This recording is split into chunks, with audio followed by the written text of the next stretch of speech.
longevity lifestyle designers. This is Gavin here, secretsoflongevity.com. So I've been following news stories as of late around a topic which has been very highly charged, and I saw some reverberations of it in the internet world. There was a YouTube video which I had originally thought I was going to make a video response to, and then it got taken down, or at least turned to a private video, because the backlash was so strong. It was quite amusing. I was glad to see that, just to see that people called out on their BS for trying to pull ridiculous stunts. It was called "White Men, We Suck and We're Sorry" or something along those lines. And it was quite disturbing in that it was a bunch of white males trying to be funny. They were using sarcasm to try and make a point. And this was what confused a lot of people. They couldn't tell if it was serious or not, but it had this overtone of sarcasm which confused people, but they were trying to make the point that arguments against white privilege, or at least that term being thrown around as a means of dismissing people's stance, is legitimate. So I'm not making a direct response to that video, but it, along with recent articles about white privilege, that was criticizing the term much in the same way that another big topic as of late has been the rape culture blanket term. And these things, what they try to do is wipe out debate. They try to stop discourse from happening to try and push an agenda.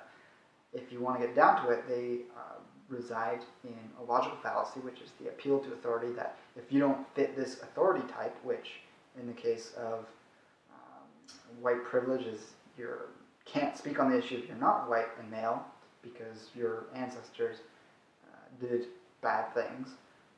Ignore the fact that any culture you look at throughout history has had its dictators, its horrible people that did awful things, whether it's to their own race and culture or to other surrounding ones or ones overseas. And that fallacy actually delegitimizes the original stance of the people that are trying to, in some cases, actually push valid points. So it actually, you can understand that if there's a valid point trying to be made and this group needs to actually hear it to elevate their knowledge on something, they're going to be pushing against the dismissive tendencies of the group that's trying to make the point, and then the point never gets made. They don't listen.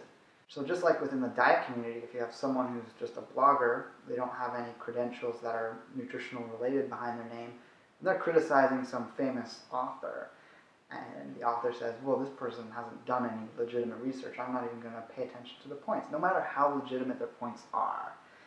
You might know what I'm talking about there. So with any topic that's academic in nature, racism and social issues, that's extremely academic, gender issues, vegetarian or vegan issues, when you use a fallacious argument, trying to dismiss the argument, then you're not going anywhere. I was actually driving somewhere and I was listening to the Canadian Broadcasting Communist station, radio station here. They were interviewing someone about this whole white privilege thing, and it was someone within some sort of social studies thing, and she was actually making the argument that she feels that she can say, well, you need to check your privilege, when she doesn't have the time to deal with that person and sort through the facts. So that's her automatic response when she is late for something or has dinner on the stove and can't sit around online to debate someone, and so she thinks it's okay to just dismiss them, when in actual fact, if you're never prepared to engage in a discussion, you just stop and leave it. The person can feel like they won, in some sense they have, on the points that you haven't been able to respond to. It's just a fact of being vocal about an issue. No matter what it is, you have to pick your battles. And that doesn't mean the battles you don't want to actually fight, you're allowed to use logical fallacies and think that you're going to have a legitimate argument that people are going to take seriously. So if you're trying to argue something that you see as existing in the world today, that you conclude as racism, then you have to come up with something a little better than, I don't agree with you because you're white and therefore you can't see what's going on. If it's an issue that's going on, it can be converted into words. It's not based just on people's experience. Someone of any group, whether it's a racial group, a gender group, sexual orientation group, to be taken seriously, they have to be able to convert their experience into words and convey that. And someone, if they're outside of that group, who has the knowledge of the language, is going to be able to understand it. Then, if they're still contradicting you, you bring in the statistics, you bring in the facts, you bring in whatever studies are needed, You can point out that they're just being unempathetic to the situation, and that's really easy to show and prove. But when you're trying to project and make someone feel bad about themselves, you're actually harming them. It is a subtle form of aggression. That's what a logical fallacy is. You're trying to make them self-doubt and question themselves and feel guilty about having the stance that they do.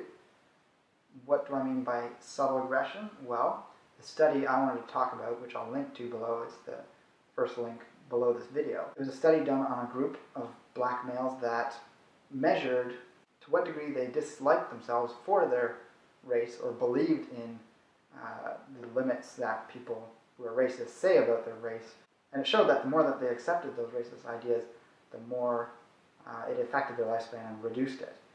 So it's easy to extrapolate this to other races, to other groups, and I by no means am going to say that conclusively. You'd have to prove this, but I don't see any reason why it would not be true, because if you think less of yourself for identifying with a group, and that group is something that's out of your control, it's not a choice, it's something you're born into, like orientation, gender, or race, then any feelings of lower self-concept is going to be a stressor to the body. It's the mind-body connection and action. The psychoneuroimmunology proves this, that it's going to affect you on the cellular level, and in fact they showed that people who felt this way, the black males, it shortened the telomeres faster than the average African American that could point out where they were feeling racism in society, whether it's from police or what have you, and they have longer lives because they recognize when something wrong is being done to them.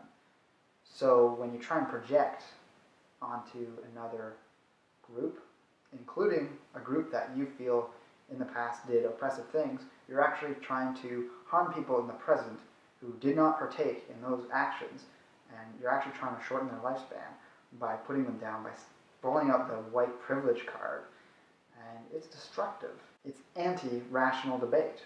It's being anti-logic and clear thinking. So I'd encourage you, absolutely speak up about the issues you need to speak up about, but there is absolutely racism that can occur. There's words that get thrown around like reverse racism, but I'd even argue that calling it reverse racism is racism because it's trying to say, well, it's not actually legitimate racism. It's actually disliking someone for the group that they were born into. That's the simple definition of racism, sexism, or disliking someone for their orientation. It's disliking them for something that they can't control.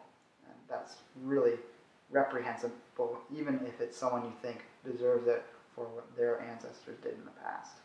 By that logic, we should hate everyone because everyone had some connection in the past to a group that oppressed some other group. So if we want to get to equality in society, we want to have a peaceful society, we need to drop the dismissive type arguments when it comes to social issues. So let me know what you think about this video in the comments below. Like, favorite, and share the video if you feel so inclined. With that, I'll talk to you next time. Take care and embrace life without limits.